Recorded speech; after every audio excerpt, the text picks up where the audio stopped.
Bismillahirrahmanirrahim.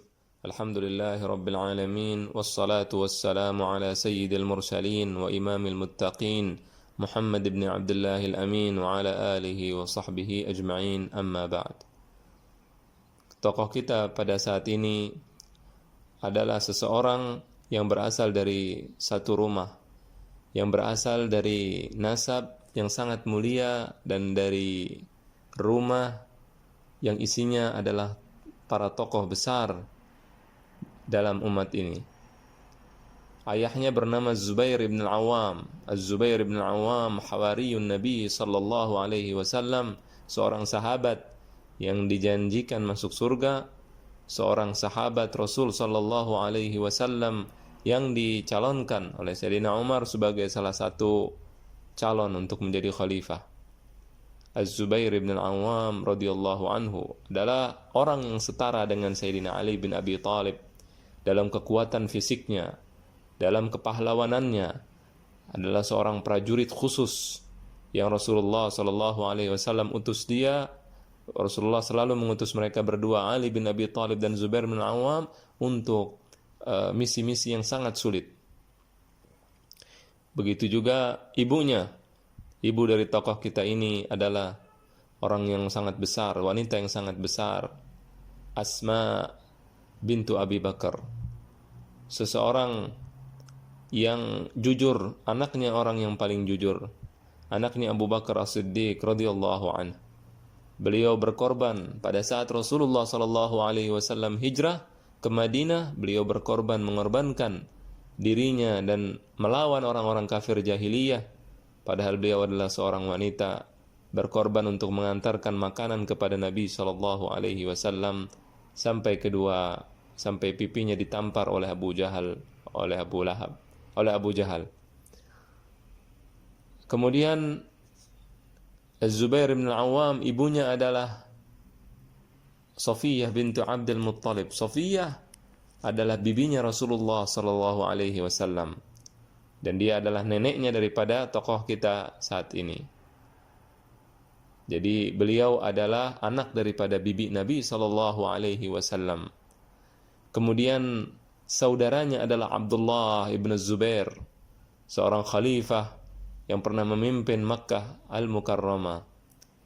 Kemudian saudaranya lagi adalah Mus'ab ibn Zubair, seorang hakim di Irak. Beliau adalah Urwah ibn Zubair. Urwah ibn Zubair ibn al-Awwam radhiyallahu anhum.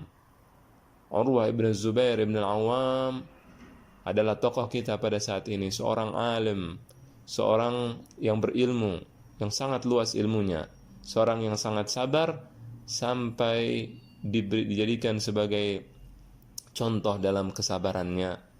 Jadi kesabarannya dan kerelaannya menerima qada dan takdir Allah Subhanahu wa taala dijadikan sebagai contoh oleh banyak orang. Inilah Urwah ibn Zubair radhiyallahu anhu. Beliau lahir pada saat Khalifah Umar bin Khattab meninggal dunia. Menurut sebagian ahli sejarah dan sebagian lagi mengatakan beliau meninggal setelah 6 tahun dari wafatnya Umar bin Khattab. Beliau adalah seorang tabi'i, bukan sahabat Nabi, tapi seorang tabi'i. Tabi'i artinya adalah seorang yang melihat sahabat Nabi dan tidak melihat Nabi sallallahu alaihi wasallam. Ayahnya, ibunya, neneknya semuanya adalah para sahabat Rasulullah sallallahu alaihi wasallam, namun beliau adalah tabi'i. Urwah ibn Zubair adalah seorang alim, seorang ulama yang besar. Dikatakan oleh Al-Imam Az-Zuhri bahwa beliau adalah ilmu lautan yang sangat luas. Karena ilmunya yang begitu luas sampai beliau dijuluki lautan yang sangat luas. Seorang yang dijuluki dengan Al-Hafidh, orang yang menghafal banyak sekali hafalan hadis dan yang lainnya. Dan bahkan beliau mengajarkan banyak orang sampai sahabat Nabi sallallahu alaihi wasallam datang dan belajar kepada Urwah bin Zubair, bertanya tentang urusan agama kepada Urwah ibn Zubair ibn al-Awwam radhiyallahu anhum.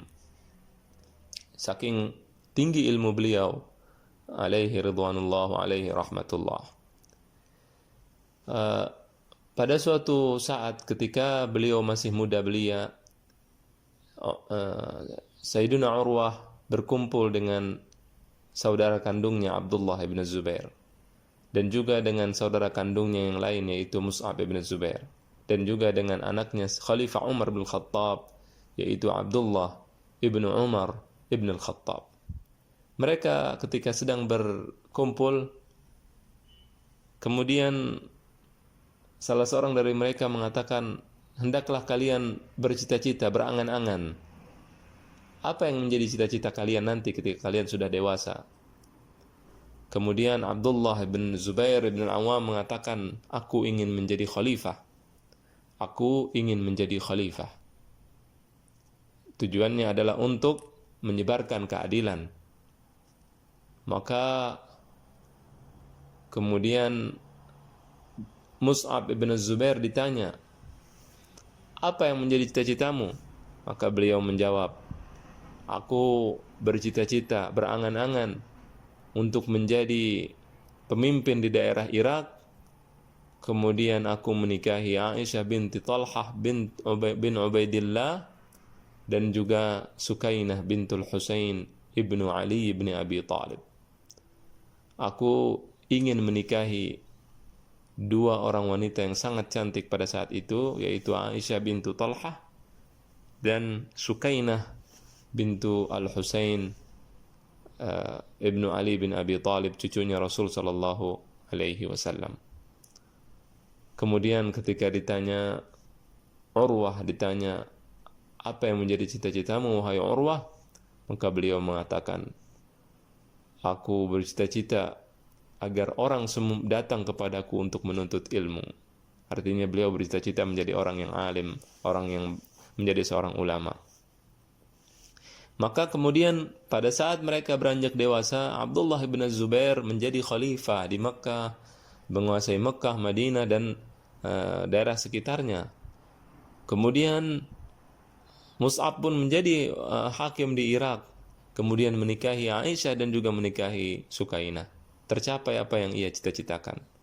Begitu juga Urwah menjadi seorang alim, seorang ulama yang sangat besar, sampai sampai beliau mengajar menjadi ulama pada saat umurnya masih muda belia.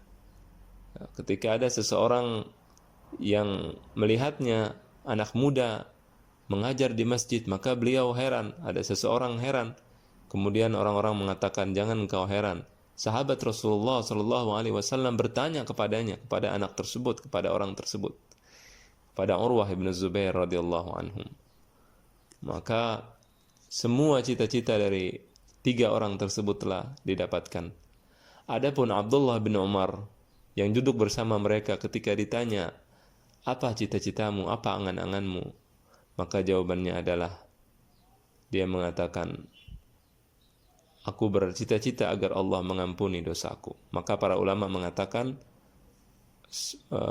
ketiga orang tadi sudah mendapatkan apa yang mereka inginkan, tinggal Abdullah bin Umar yang akan insya Allah akan mendapatkan cita-citanya, itu Allah mengampuninya. Semoga Allah mengampuni kita semua insya Allah, amin ya rabbal alamin. Sayyidina Urwah ibn Zubair, tokoh kita pada saat ini, memiliki wirid membaca Al-Quran setiap hari setengah Al-Quran. Dia selalu membaca setengah Al-Quran. Pada pagi hari dia membaca seperempat Al-Quran dengan melihat. Dia melihat Al-Quran kemudian membacanya seperempat Al-Quran. Ini sekitar 7 juz lebih mungkin. Kemudian pada malam harinya beliau sholat dan mengulangi apa yang dibaca dengan melihat, diulangi dengan baca tanpa melihat, yaitu dengan hafalan. Karena membaca melihat mendapatkan pahala yang lebih, dan juga membaca hafalan pada saat sholat mendapatkan pahala khusus. Maka di sini Sayyidina Urwah ibn Zubair selalu membaca wiridnya, yaitu membaca Al-Quran setengah Al-Quran, seperempat pada saat dia pada pagi hari dan seperempat pada malam hari. Ini tidak pernah beliau tinggalkan selama-lamanya. Tidak pernah ditinggalkan selama-lamanya. Pada pagi hari wirid yang yang dilakukan pada pagi hari yaitu membaca Al-Quran. Seperempat Al-Quran tidak pernah beliau tinggalkan sama sekali. Adapun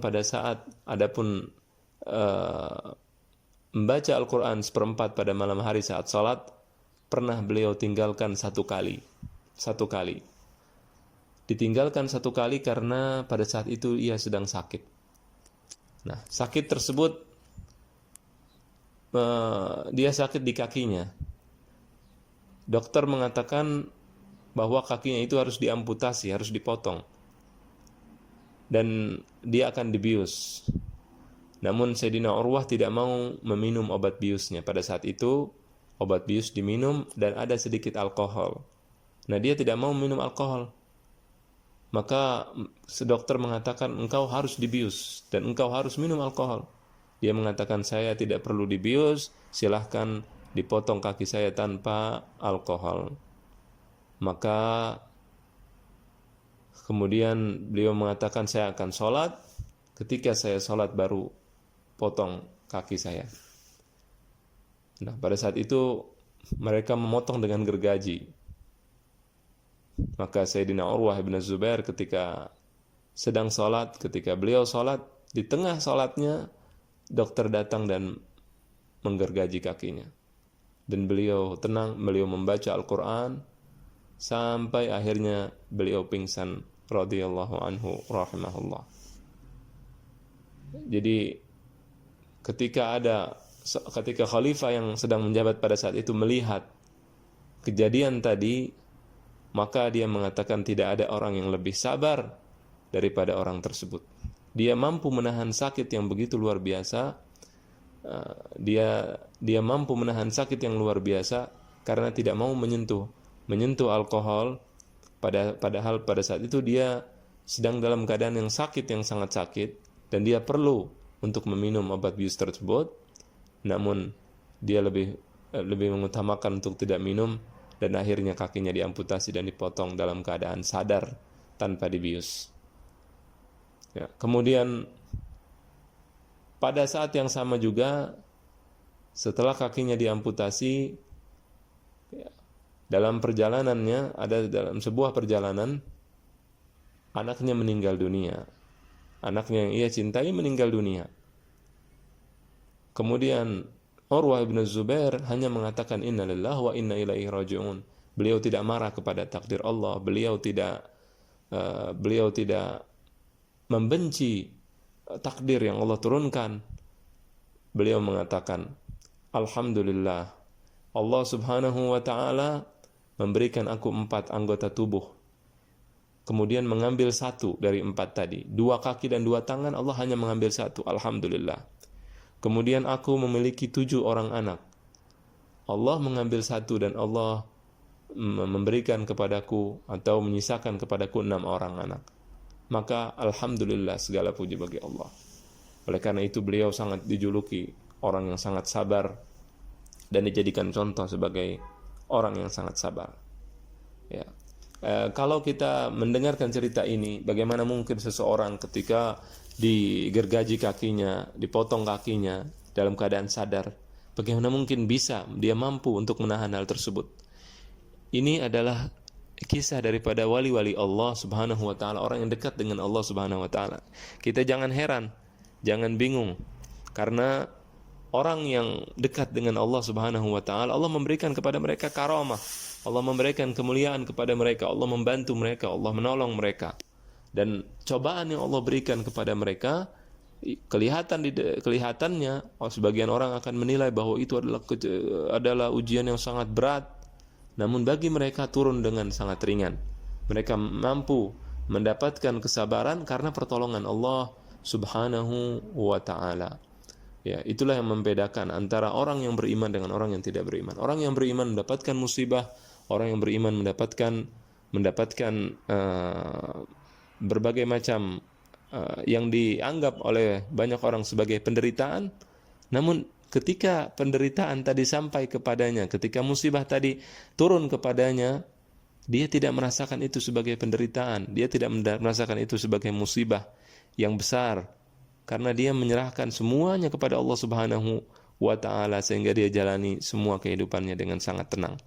Nah, itulah bedanya antara orang yang beriman, dengan orang yang tidak beriman.